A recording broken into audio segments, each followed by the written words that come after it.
আপনাদেরকে সতর্ক করি, রাত্রিকালীন সময়ে কিছু কাজ আপনারা করবেন না কখনো।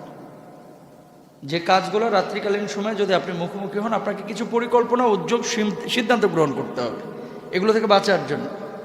ধরে নেন আপনি রাত্রিবেলায় হেঁটে যাচ্ছেন নির্জন এলাকা, ঢাকা সিটির মধ্যে সাধারণত কম হয়, তাও হয়।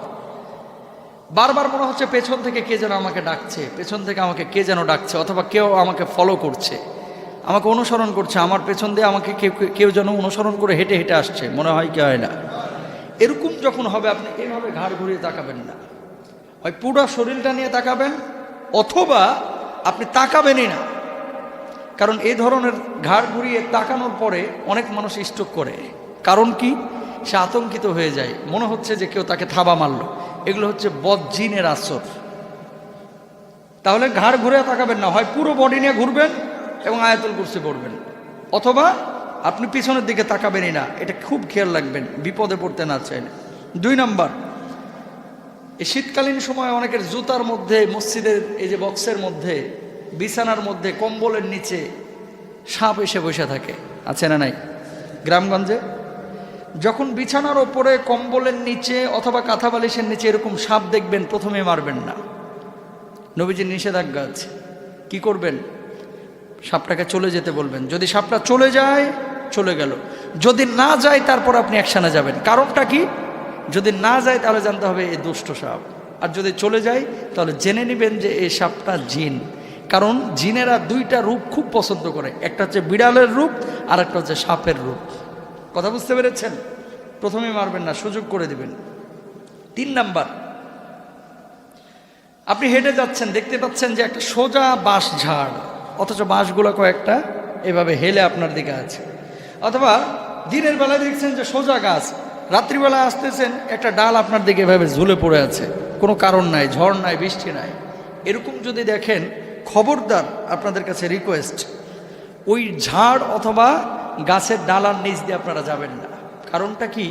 এখানে ভালো জিনের আসরও থাকে, বদজিনেরও আসর থাকে। যদি একান্তই যেতে হয় তাহলে আপনারা কি করবেন? আয়াতুল কুরসি জোরে জোরে পড়তে পড়তে যাবেন। এতে করে যদি বদজিন থাকে এখান থেকে দূর হয়ে যাবে। আল্লাহু আকবার বলেন।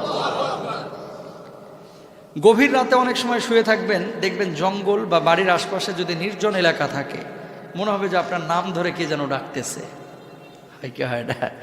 যারা সাফার, যারা দেখেছেন, যারা শুনেছেন, তারা বিশ্বাস করবেন। এরকম হয় যে আপনার নাম ধরে ধরে ডাকছে। প্রথমেই গেট খুলবেন না।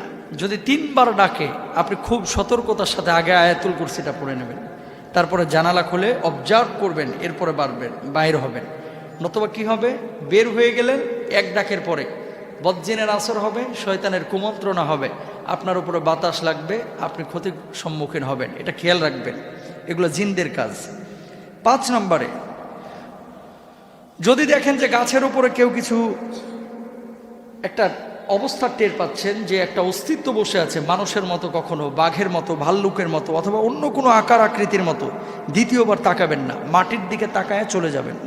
6 নম্বর, ঘরে ঢুকেছেন, ঢোকার পরে দেখছেন যে আপনার মতো কাউকে আপনি দেখেছেন। হয় কি হয় না?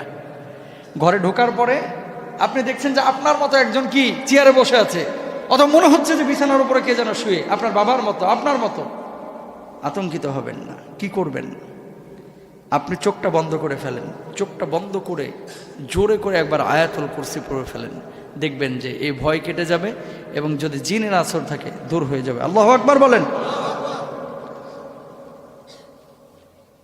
রাতে বাম কাত হয়ে ঘুমাবেন না, ডান কাত হয়ে ঘুমাবেন। অনেকে দেখবেন চিত হয়ে ঘুমায়, বুকটা নিচে, নিতম্ব উপরে, আছে না নাই? যত আপনি চিত হয়ে ঘুমাইবেন, বদজিনের আসর তত আপনার উপরে বেশি আসবে। কারণটা কি? এই সূরতটা, এটা একটা মানে নেকেট চরিত্রের সূরত, ঠিক কিনা? ওই যে চিত হয়ে শোয়া, এভাবে শুবেন না। এগুলো জিনরা পছন্দ করে, কিন্তু আল্লাহ পছন্দ করেন না, নবী পছন্দ করেন না। এক কাত হয়ে শুবেন। খারাপ স্বপ্ন যদি দেখেন, 3 বার থুতু নিক্ষেপ করবেন। আশা করছি আপনি এই কষ্টের সম্মুখীন হবেন না এবং রোগে আক্রান্ত হবেন না। আচ্ছা, তারপরে আরেকটা বিষয়, সেটা হচ্ছে পানিতে গোসল করতে নেমেছেন, দেখা গেছে নিচ থেকে কে যেন পা টানছে। আসলে কিছুই নাই, কে যেন পা টানছে। পানির মধ্যে অনেক সময় জিনের আসর থাকে, নিচে বসবাস থাকে, এরা মানুষের সঙ্গে দুষ্টামি করে। যদি এরকম হয় তাহলে একটা আল্লাহু আকবার বলে চিৎকার দেবেন। কি বলবেন? আল্লাহু আকবার বলে চিৎকার দিবেন, তারপরে দোয়া ইউনুস পড়বেন, লা ইলাহা ইল্লা আনতা সুবহানাকা ইন্নী কুনতু মিনাজ জালিমিন। দেখবেন যে আপনার পায়ের ওখান থেকে দূর হয়ে গেছে। আল্লাহু আকবার।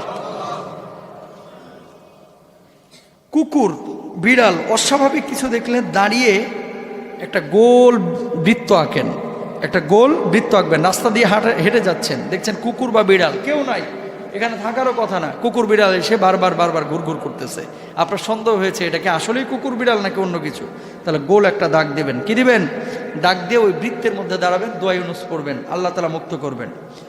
মরা মানুষ দেখতে পাচ্ছেন যে তার আত্মা আপনার পাশে ঘুরফির করছে, অথবা মনে হচ্ছে যে আমার বাবার আত্মাটা আমার পাশে আছে, মার আত্মা, কিছু একটা আপনি বুঝতেছেন যে একটা অস্তিত্ব আমার আশপাশে ঘোরাফেরা করছে, এরকম যদি হয় আয়াতুল কুরসি পড়বেন।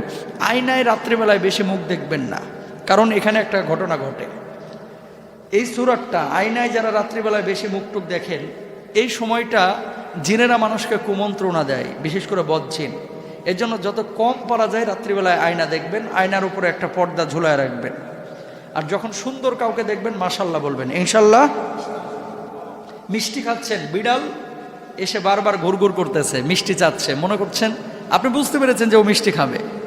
যদি মিষ্টি চায় মিষ্টিটা দেন, কারণ কি জিনেরা মিষ্টি পছন্দ করে, আর বিড়ালের আকৃতিও তারা পছন্দ করে।